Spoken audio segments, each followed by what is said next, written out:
La ilaha illallah, ya ikhwani, has conditions. The conditions of La ilaha illallah are al-ilmu wal-yaqinu wal-qabulu wal-inqiyadu fadri ma aqulu wal-sidqu wal-ikhlasu wal-mahabba wathaqaq Allahu lima ahabba. There are the conditions of La ilaha illallah as in the poem of Hafid al-Hakami, rahimahullah. But I've summarized them for you in English. First of all, knowledge. Many people say La ilaha illallah, but they don't know what it means. Example, let's just say I stop a builder in the street, okay? And I say to him, mate, I want you to say something for me. Say La ilaha illallah. And he says La ilaha illallah. Did he become Muslim? No, because he doesn't know what it means. He just said it. Someone who hears it in a nasheed and just says it. Someone who, iyadhan billah, they use these things in music or something like that, and they hear it and they say it. It doesn't make you a Muslim. What makes you a Muslim is you have to understand what it actually means. Likewise, the fact that some of the Muslims say La ilaha illallah doesn't necessarily mean that they have truly entered themselves into Islam. They have to have knowledge of what it means. Secondly, they have to be certain.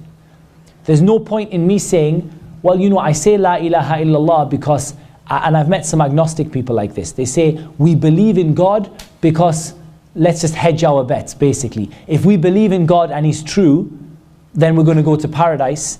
And if we believe in God and He's not true, we're not going to lose anything out. So we're just basically betting against it. So I'm not really certain that there is no God but Allah, but it's better to say it than not. And then no, you have to be certain in what you say. You have to have yaqeen. You have to believe that when you say La ilaha illallah, you're sure about it.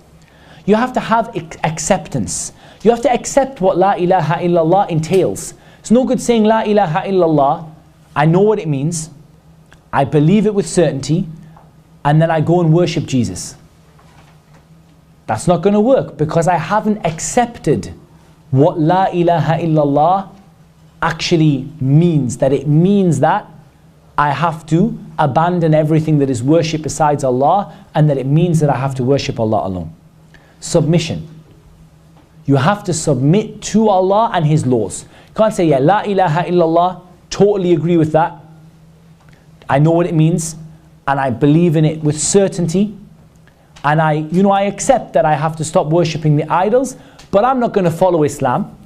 I'm not going to follow any of the laws of Islam. I'm not going to stop doing what I'm doing. I'm not going to, sort of implement anything in Islam. I just believe in La ilaha illallah. Don't believe in Islam. That doesn't work either. You have to submit to Allah, and you have to submit to the laws of Allah in Islam. Truthfulness. You have to be truthful when you say it. What group of people weren't truthful when they said La ilaha illallah? The munafiqeen, the hypocrites. They used to say La ilaha illallah, aminu wajha an-nahar, wakfuru akhirahu. Like they used to say, like Allah said in the Quran, they used to say believe in the religion of Islam, during the daytime, and then at the end of the day disbelieve in the hope لَعَلَّهُمْ يَرْجِعُونَ, in the hope that they will return back from their religion. So the munafiqeen, the hypocrites, they used to say La ilaha illallah, but they weren't saying it truthfully. They were lying when they said it. Sincerity. How many people say La ilaha illallah because mom and dad want them to say La ilaha illallah? Because if they don't, it will be shameful on the community, and all of the other things. That's not good enough. La ilaha illallah, you have to be sincere that the reason you're saying La ilaha illallah is not because you want to get married.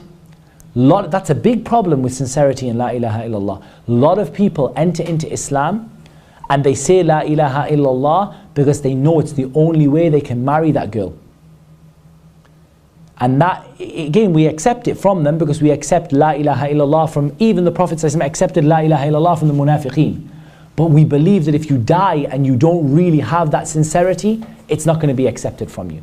So don't get me wrong, if someone comes and says, I found this girl and she's Muslim, I want to marry her and I'm going to become Muslim, and you can see clearly that person doesn't have, it's got nothing to do with Islam, you accept it from them like the Prophet ﷺ accepted it from the munafiqeen. But you believe that inshallah, we need to develop their Islam until it comes a time when they are sincere for Allah alone. Likewise, a child, you encourage a child to say La ilaha illallah, even though they don't understand why or they don't understand the reasons behind it. A little 2-year-old says La ilaha illallah, they don't understand the reasons behind it.